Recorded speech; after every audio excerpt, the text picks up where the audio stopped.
kita semuanya, selamat siang buat kita semuanya. Perkenalkan diri, nama saya Ahmad Budiman Sudarsono. Bagaimana proses pembelajaran mata kuliah dari jurnalistik online ini? Yang pasti dalam pembelajaran yang akan saya jelaskan di dalam kelas itu ada beberapa tahapan yang saya lakukan.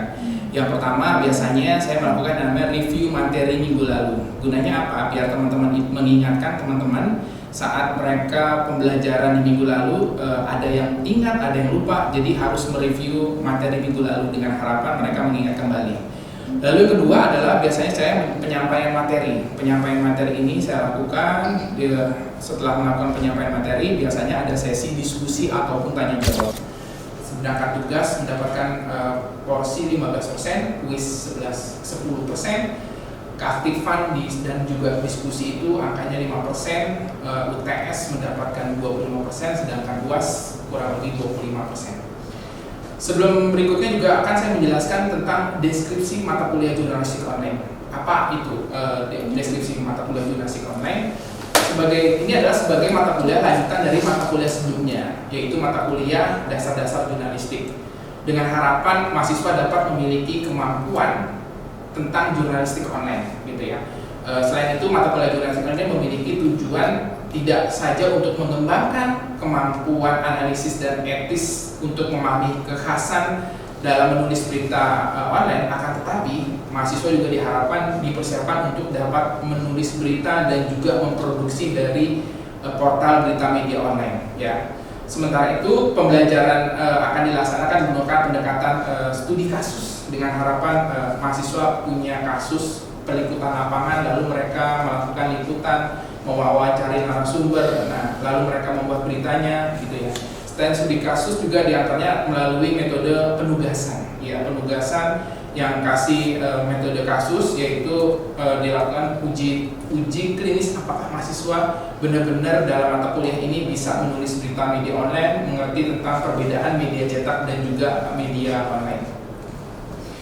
Sementara itu akan dijelaskan tentang CPL. Ya, CPL dari mata kuliah ini adalah ada tiga. Yang pertama, mampu bekerja sendiri maupun dalam tim dengan kinerja berkualitas, menjalin hubungan baik dengan berbagai pihak, lalu bertanggung jawab atas hasil karya kelompok maupun juga pribadi sendirinya, melakukan supervisi, evaluasi rekan kerja, serta mampu mengevaluasi kerja. Dalam CPL 1 ini adalah kaitannya tentang CPL 1. Lalu yang dalam berikutnya juga selain itu adalah CPL yang kedua adalah mampu bekerja sendiri maupun dalam tim dengan kinerja berkualitas, menjalin hubungan baik dengan berbagai pihak, bertanggung jawab atas hasil kerja sebuah kelompok yang dilakukan. Ini masuk dalam, kalau dikaitkan masuk dalam CPL 2. Lalu yang ketiga itu adalah masuk dalam konteks CPL 5. Diharapkan mahasiswa mampu menguasai konsep pengakuan, pengukuran dan perilaku serta tujuan komunikasi, menyusun laporan tulisan jurnalistik tersendiri. Itu adalah salah satu konsep yang akan dilakukan dalam CPL 5-nya nanti.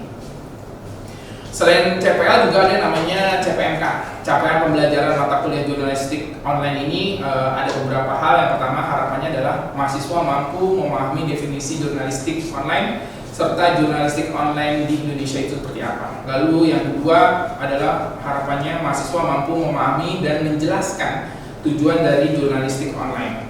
Lalu yang ketiga, mahasiswa mampu memahami dan menjelaskan tentang perbedaan penulisan jurnalistik online dan juga jurnalistik cetak. Yang keempat, harapannya adalah mahasiswa mampu memahami dan juga menjelaskan tentang kerja dari redaksi berita media online. Yang kelima, harapannya mahasiswa mampu memahami dan membuat berita portal media online. Selain ada CPMK juga ada sub CPMK. Ya, turunan dari CPMK itu ada sub CPMK, terdiri dari beberapa tahapan. Yang pertama, harapannya adalah mahasiswa mampu memahami kontrak perkuliahan dan mengerti serta memahami dan juga menjelaskan definisi tentang jurnalistik online tersebut. Lalu yang kedua adalah mahasiswa dapat memahami dan menjelaskan sejarah perkembangan jurnalistik yang ada di Indonesia.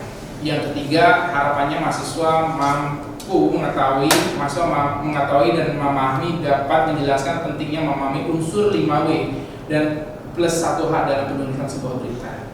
Yang keempat, mahasiswa mampu mengetahui dan juga mengenal berbagai standar penulisan sebuah berita di portal media online.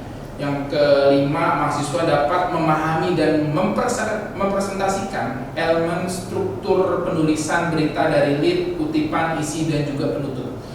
Yang berikutnya, mahasiswa juga diharapkan mampu untuk mengidentifikasi dan bekerja sama dalam melakukan sebuah investigasi berita. Yang berikutnya adalah mahasiswa dapat merumuskan tujuan penulisan berita jurnalistik, serta menyusun kerangka konseptual draft dalam proses wawancara berita. Ini ada beberapa referensi yang bisa saya gunakan selama ini. Pertama, saya menulis buku tentang jurnalisme online, gitu ya, diterbitkan oleh aplikasi pengantar aplikasi media online Tangerang, diterbitkan oleh Pustaka Mandiri pada tahun 2017, itu penulis saya. Lalu ada beberapa referensi buku. Yang kedua ada Asyaf Syamsul, M. Romli, ada Bill Kovacs dan Tim Rossetti. Terus juga ada Ermanto. Yang kelima ada Albertus Wendartama pada tahun 2000. Ini adalah referensi buku yang bisa digunakan dalam materi yang saya sampaikan. Harapannya apa? Harapan dari output dari mata kuliah jurnalistik online ini adalah berharap setelah mahasiswa mengikuti perkuliahan dari pertemuan pertama sampai pertemuan ke-15, setelah mereka mengikuti UAS, adalah yang pertama, mahasiswa mampu melakukan wawancara dengan narasumber, ada keberanian dalam melakukan wawancara. Yang kedua, mahasiswa mampu menulis berita dengan kaidah piramida terbalik dengan unsur 5W plus 1H. Mahasiswa harus memahami kira-kira unsur-unsur what, when, where itu adalah unsur yang penting dalam penulisan sebuah berita. Yang ketiga, harapannya adalah mahasiswa mampu menganalisa berita benar atau hoax dalam portal berita online. Yang keempat, mahasiswa mampu menjalankan Webster portal berita media online. Ini adalah beberapa materi kuliah yang akan saya ajarkan kepada teman-teman mahasiswa. Yang pertama, pertemuan pertama berbicara tentang pengertian dan implementasi dari jurnalistik. Yang kedua, berbicara tentang penjelasan dan perkembangan media online. Pertemuan ketiga berbicara tentang kerja jurnalistik online. Yang pertemuan keempat berbicara tentang dapur redaksi media online. Pertemuan kelima berbicara apa itu berita dalam bentuk tulisan jurnalistik. Pertemuan keenam akan berbicara mempelajari bahasa jurnalistik. Yang ketujuh akan berbicara tentang kredibilitas media online. Sedangkan pertemuan ke-8 kita ada UTS, ujian tengah semester. Setelah UTS kita akan ada beberapa materi yang dilanjutkan, yaitu tentang pertemuan ke-9 teknik wawancara dalam menulis berita. Yang ke-10 teknik pemilihan berita media online. Yang ke-11 ada perkenalan karakteristik media online itu. Terus yang materi ke-12 mempelajari pembuatan website dari pemberitaan media online. Yang ke pertemuan ke-14 berbicara tentang kemampuan digital media online. Yang pertemuan ke-15 pengumpulan tugas teman-teman yang dilakukan saat mereka tugas mencari berita di lapangan. Itu adalah salah satu materi yang akan saya berikan. Tapi dalam materi hari ini, pembelajaran yang akan saya sampaikan nanti akan saya ulas di dalam kelas, berbicara tentang teknik penulisan berita media online. Mungkin itu aja. Terima kasih atas partisipasinya semuanya. Saya ucapkan selamat siang, assalamualaikum warahmatullahi wabarakatuh, salam sejahtera buat kita semuanya. Selamat siang teman-teman mahasiswa. Mudah-mudahan dalam kondisi sehat semuanya ya. Sebelum kita memulai perkuliahan hari ini, alangkah baiknya kita berdoa menurut agama dan kepercayaan masing-masing. Berdoa dimulai.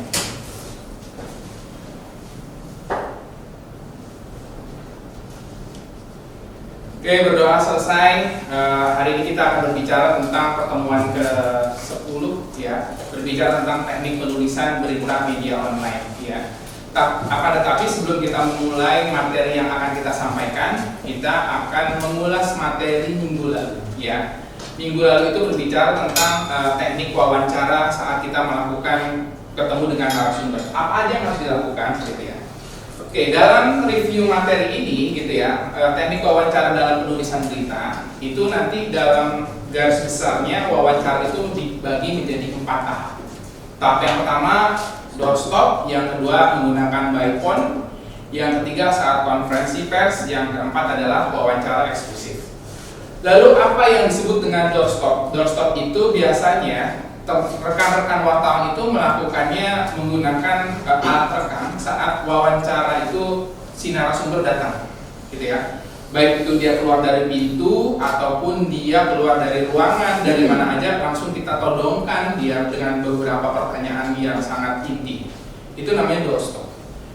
Lalu bagaimana dengan byphone? Byphone ini biasanya dilakukan apabila seorang narasumber itu sulit untuk dihubungin, ya, gitu ya, sulit dihubungin, jarang ada di tempat, maka yang harus dilakukan adalah menggunakan byphone, ya. Lalu berikutnya adalah saat konferensi pers. Nah, saat konferensi pers ini biasanya dilakukan saat misalnya ada beberapa undangan yang dilakukan oleh media untuk melakukan kegiatan konferensi pers.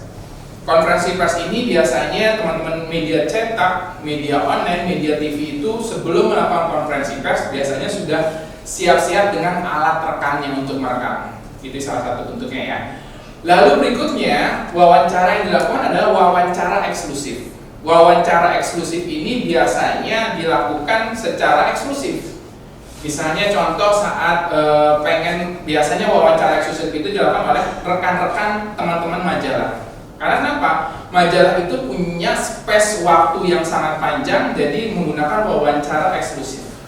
Atau media TV apabila yang kita tampilkan adalah orang yang sangat penting dalam kasus tersebut. Petinggi atau pejabat yang kita wawancara itu adalah review tentang materi wawancara ya, ada 4 tahapan wawancara.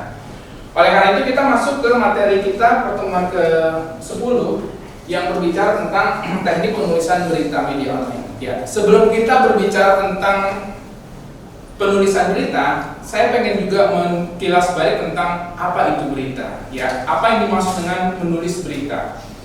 Menulis berita adalah suatu upaya menyampaikan sebuah informasi maupun kabar yang mengenai sesuatu kejadian atau hal dalam bentuk tertulis. Nah, itu dia berita ya. Itu kalau kita karena medianya adalah media online, jadi dalam bentuk tertulis. Ya. Contohnya apa yang masuk dalam konteks yang namanya media menulis berita, gitu ya, menulis berita. Contohnya adalah berita kebakaran, ya, ataupun berita kecelakaan, ya. Fenomena ini bisa langsung kita temui si narasumbernya. Lalu pertanyaan, kalau kita ambil contoh berita tentang kecelakaan, kira-kira narasumbernya siapa? Gitu ya, yang harus kita wawancarai. Kita udah belajar nih metode wawancara. Yang pasti yang harus kita wawancara adalah si korban. Selain si korban adalah si saksi. Selain saksi adalah polisi yang akan menjawab agar kita menulis berita itu benar-benar benar apa adanya, ya. Tapi pertanyaannya, Pak, saya ini bukan wartawan, tapi saya pengen menulis berita, bisa atau tidak? Bisa. Konotasinya adalah teman-teman saat pengen menjadi seorang wartawan walaupun tidak memiliki media bisa, itu disebut dengan citizen journalism. Citizen journalism ini biasa beberapa media menempatkan ada beberapa space berita yang ditulis bukan oleh seorang wartawan, tapi adalah seorang citizen journalismnya itu, ya. Itu adalah salah satu bentuk yang dimaksud dengan penulisan sebuah berita. Lalu berikutnya ada perbedaan yang harus teman-teman pahami. Karena saya yakin teman-teman begitu lulus dari sini pasti punya anggapan, Pak, saya mau jadi wartawan media online. Pak, saya pengen menjadi seorang wartawan media cetak. Lalu harus dipahami dulu, apa bedanya penulisan media cetak dengan media online? Lalu jawabannya pasti berbeda, ya. Ada beberapa perbedaan yang nyata dalam perbedaan penulisan media cetak dan juga media online. Yang pertama berbicara tentang jumlah paragraf, ya. Kalau media online selalu paragrafnya itu nggak lebih dari 8. Ada 8, paling banyak 12, gitu ya. Kalau media cetak itu biasanya lebih dari 12, bisa sampai 20 paragraf. Loh, kok pertanyaannya berbeda, Pak? Ya, ada apa yang membedakannya? Yang membedakannya adalah jumlah paragraf, karena media online itu real time, ya. Tiap 5 menit, tiap 1 jam, pemberitaan harus tersampaikan, harus disampaikan, gitu ya. Itu makanya judulnya harus pendek-pendek. Judul kecelakaan, nanti ada kecelakaan lagi yang terkait. Itu adalah media online. Kalau media cetak beda. Dia harus panjang, karena apa? Akan menentukan jumlah siapa sih narasumbernya, gitu ya. Lalu berikutnya ya perbedaan yang paling ketara adalah dibentuk lead-nya. Lead itu adalah paragraf pertama dalam sebuah penulisan berita. Kalau lead dalam media online cukup satu rangkaian kata yang mudah dipahami.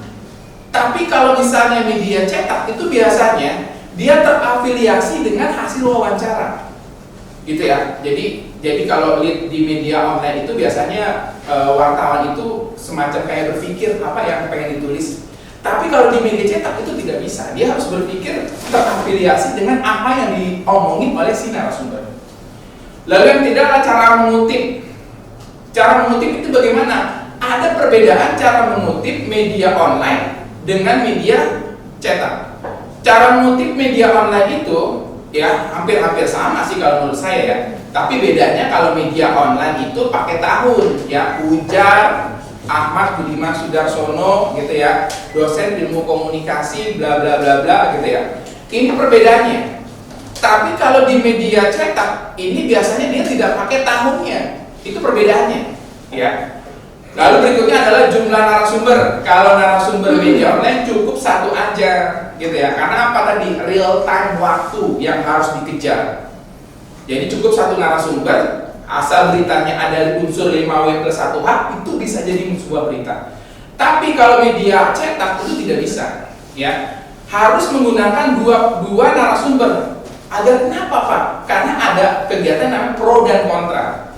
Ya dalam pemberitaan itu harus berimbang. Jadi kalau misalnya yang disebut dengan berimbang, pemberitaannya pun harus memunculkan beberapa narasumber, gitu ya, narasumber penting. Yang kelima adalah ketajaman isi berita. Udah pasti media cetak itu lebih tajam. Karena kenapa? Narasinya lebih panjang. Dalam satu pemberitaan harus tampil. Besoknya harus dibaca oleh banyak orang. Kalau media online hari ini terus update. Itu salah satu perbedaan yang paling real dalam pemberitaan media online dan cetak. Lalu bagaimana langkah menulis berita online? Ya, yang pertama menentukan topik beritanya. Topik beritanya apa? Kecelakaan. Ya, terus mencari sumber berita. Sumber beritanya siapa? Ya, yang tadi, ya kan? Siapa? Misalnya orang yang kecelakaannya, bapak polisi, saksi, ini adalah sumber beritanya. Terus mengumpulkan data. Bagaimana mengumpulkan datanya? Kita foto-foto, ya kan? Kita foto, kita wawancarainya. Ini adalah mengumpulkan data. Setelah itu baru kita menulis beritanya menggunakan unsur 5W+1H. Ya kan, 5W+1H. Lalu yang berikutnya adalah membuat kerangka beritanya. Kerangka beritanya, unsur kerangka berita ada apa aja sih? Ada judul, ada lead, ada kutipan, ada isi, ada penutup. Nah itu unsur-unsur yang harus dipenuhi. Lalu berikutnya adalah menulis isi berita. Baru itu setelah kita melakukan wawancara, kita tuliskan beritanya, gitu ya. Lalu yang berikutnya yang ketujuh adalah mengedit berita. Penulis yang baik adalah penulis yang bisa mengedit tulisan beritanya, ya. Beritanya. Jadi kalau kita merasa kayak tulisannya kurang bagus deh, kita aja ngerasa kurang bagus, apalagi orang lain gitu ya. Jadi perlu kita mengedit berita kita. Karena apa? Jangan sampai ada tipe tulisan, salah menulis, itu adalah salah satu hal-hal yang harus dihindari. Lalu yang berikutnya kalau sudah kita edit, kita baca, udah ada foto pendukungnya, lalu kita publish di media online yang kita tulis. Itu adalah salah satu bentuknya gitu ya. Yang berikutnya adalah unsur terpenting nih dalam menulis berita. Yang tadi dibilang ada unsur 5W+1H. Yang pertama ada what. What itu apa sih? Peristiwa apa yang terjadi. Terus ada who, siapa yang terlibat dalam peristiwa tersebut. Ada where, di mana peristiwa tersebut terjadi. Ada when, kapan peristiwa tersebut terjadi. Ada why, mengapa peristiwa tersebut terjadi. Lalu ada who, bagaimana proses terjadinya peristiwa tersebut. Itu adalah salah satu bentuk yang dipahami dalam penulisan berita. Lalu ada apa yang harus diperhatikan saat kalian menulis berita adalah perhatikan adanya unsur piramida terbalik. Kenapa unsur piramida terbalik? Jadi yang penting gitu ya. Lalu ngebawah gitu. Itu adalah salah satu biar orang tuh membacanya menarik dan suka dengan apa yang akan kita tulis. Nah, lalu ini ada beberapa hal yang harus diperhatikan sebelum praktek menulis berita. Yang harus diperhatikan adalah apa? sistematikanya, ya. Sistematika kriteria penulisan dalam sebuah penulisan berita. Oke. Berikutnya teman-teman, ini adalah teknik menulis berita online yang harus perhatikan. Gunakan struktur piramida terbalik, ya. Awali dengan informasi yang paling penting dari unsur 5W+1H, apa, siapa, kapan, di mana, mengapa, dan bagaimana. Lalu berikutnya adalah lanjutkan dengan detail pendukung, yaitu kutipan, ya. Kutipan ini kemarin ada unsurnya, jangan lupa kalau menulis nama nggak boleh nama pendek tapi nama panjang. Nama panjangnya itu juga tuliskan juga profesinya apa. Itu adalah cara teknik menulis berita dalam konteks kutipan. Lalu teman-teman, sebelum saya ke materi berikutnya, kira-kira teman-teman ada yang ingin bertanya nggak? Kalau teman-teman belum, kalau ini saya ada beberapa nih catatan yang harus teman-teman mengerti kira-kira ya. Kira-kira teman-teman ada yang mau bertanya atau tidak? Nih saya kasih, kira-kira saya butuh 3 orang ya, yang materi biar apa ya? Biar teman-teman saya pengen tahu mengukur paham atau tidak dengan materi yang akan saya tanya. Ya, saya pengen buat pertanyaan kira-kira gitu ya. Paragraf 1 dan paragraf 2 yang PPT kalian teman disebut dengan lead berita. Kenapa sih disebut dengan lead berita? Ada yang tahu nggak teman-teman apa? Nah, ini udah dijelasin lead itu apa. Ada yang ini? Silakan tunjuk tangan. Oke, Mbak namanya siapa Mbak? Berian Rinaldi. Menurut saya lead itu untuk paragraf 1 dan 2 itu disebut dengan kata pembuka yang esensial dan berfungsi sebagai rangkuman inti berita dan penarik berita. Beri tepuk tangan buat Berian ya. Oke, lead ini kenapa disebut dengan lead? Apa yang dijawab oleh Berian udah benar ya. Lead itu adalah salah satu pendukung dalam penulisan sebuah berita. Itu salah satu bentuknya ya. Terima kasih Berian. Sekarang saya juga akan bertanya ke teman-teman berikutnya untuk yang paragraf 3, kenapa sih disebut dengan kutipan berita? Kira-kira ada yang tahu nggak? Kutipan berita? Oke, silakan Mas Aldi. Kenapa disebut kutipan? Karena menurut saya di situ ada pendapat dari narasumber untuk memperkuat fakta dan menambah kredibilitas. Oke, itu salah satu ya. Beri tepuk tangan dulu buat Aldi. Oke, itu disebut dengan kutipan. Jangan lupa ada 8 teknik kutipan yang harus dipahami oleh teman-teman semuanya, bahwa ujar, tanda kutip itu adalah salah satu bukti bahwa itu adalah bentuk kutipan. Ya, selain itu penguat kata dalam sebuah tulisan berita. Yang berikutnya ada paragraf 4, isi berita. Kira-kira ada yang ingin bertanya lagi? Isi berita itu?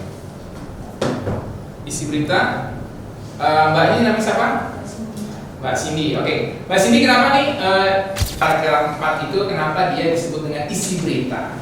Menurut saya, soalnya di paragraf ini biasanya menjelaskan informasi utama yang lebih rinci, dan di bagian ini juga peristiwa itu diberitakan, dijabarkan dengan jelas serta membantu unsur penulisan. Oke, good. Terima kasih buat Cindy, kasih tepuk tangan. Oke, terima kasih Cindy yang sudah memberikan masukannya. Kita kasih tepuk tangan sekali lagi kali. Terima kasih buat Cindy, terima kasih buat Aldi, juga Brelin yang tadi sudah memberikan jawaban-jawaban dari tentang apa itu tentang menulis sebuah berita, apa itu paragraf, apa itu kutipan gitu ya. Kita masuk ke sesi berikutnya adalah berbicara tentang kesimpulan ya. Kira-kira materi yang harus kita sampaikan, kira-kira kesimpulan dari perkuliahan kita hari ini apa sih gitu ya. Oleh karena itu saya jabarkan dalam menulis berita hal yang terpenting adalah bahwa seorang jurnalis harus menulis berita berdasarkan fakta yang didapat di lapangan. Ya, jadi fakta di lapangan, jadi nggak boleh berbohong. Kita harus benar-benar turun ke lapangan, menanyai, mencari narasumber dari saksi dari kasus tersebut. Lalu berikutnya apa? Selanjutnya adalah seorang jurnalis tidak boleh menggiring opini di dalam menulis berita, tulisan berita untuk memberikan informasi kepada pembaca. Biasanya kalau musim politik itu ada penggiringan opini kepada masyarakat. Wartawan yang baik itu adalah wartawan yang tetap konsisten dengan ideologinya bahwa dia itu harus benar-benar menyampaikan berita yang akurat kepada masyarakat, tidak melakukan penggiringan opini. Lebih lanjutnya adalah bahwa saat menjadi seorang jurnalis, pastikan bahwa penulis teks berita media online ataupun cetak itu pastikan berbeda cara menulisnya. Apa yang berbeda? Teman-teman kalau misalnya nanti menjadi seorang jurnalis media online belum tentu bisa menulis berita di media cetak. Tapi teman-teman di media cetak kalau misalnya dia pindah ke media online sudah pasti bisa menulis. Apa perbedaannya? Karena ada karakteristik berbeda. Oleh karena itu di mata kuliah jurnalistik online ini dengan materi penulisan teknik berita yang pasti saya pengen memberikan informasi kepada teman-teman semuanya, kita harus bisa menulis media cetak ataupun media online. Oke, baik teman-teman mahasiswa, sekarang teman-teman diminta untuk mengeluarkan gadgetnya. Hari ini kita pengen ada quiz yang harus teman-teman jawab ya. Kita berinteraksi setelah saya mengajarkan beberapa materi hari ini, teman-teman diminta untuk mengerjakan quiz. Jadi nanti yang tertinggi itu akan ada nilainya, gitu ya, nilai terbaik buat teman-teman mahasiswa. Oke, silakan masuk ke gadgetnya. Akan saya mulai dengan latihannya ya. Oke, ini teman-teman mahasiswa bisa di barcode, scan barcode teman-teman zoommeeting.com. Baru ada satu peserta yaitu Muhammad Agus Sendila yang baru join. Siapa lagi yang join? Masih ditungguin buat teman-teman semuanya. Ada 4 peserta.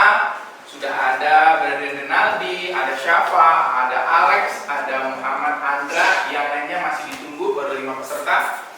Gitu ya, teman-teman diminta untuk join dulu nih, gampang banget join kita, gitu ya. Seperti biasa, ada Cindy sudah join, terima kasih.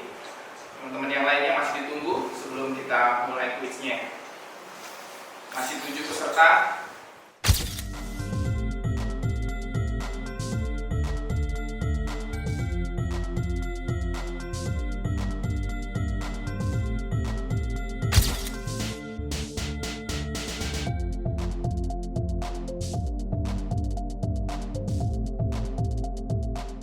Hasil dari quiz kita bisa kita dapatkan nih ya. Juara pertamanya adalah Syifa. Kasih tepung Syifa. Yang berikutnya adalah pemenangnya adalah Alex. Tepuk tangan buat Alex. Oke teman-teman semuanya, jangan berkecil hati. Minggu depan kita coba lagi materi ini. Ini adalah materi bagaimana ketangkasan dalam menjawab. Ya, soalnya ada 15, tapi kalian harus menjawab dalam waktu 15 menit. Gitu ya, itu luar biasa banget, bisa terjawab semua.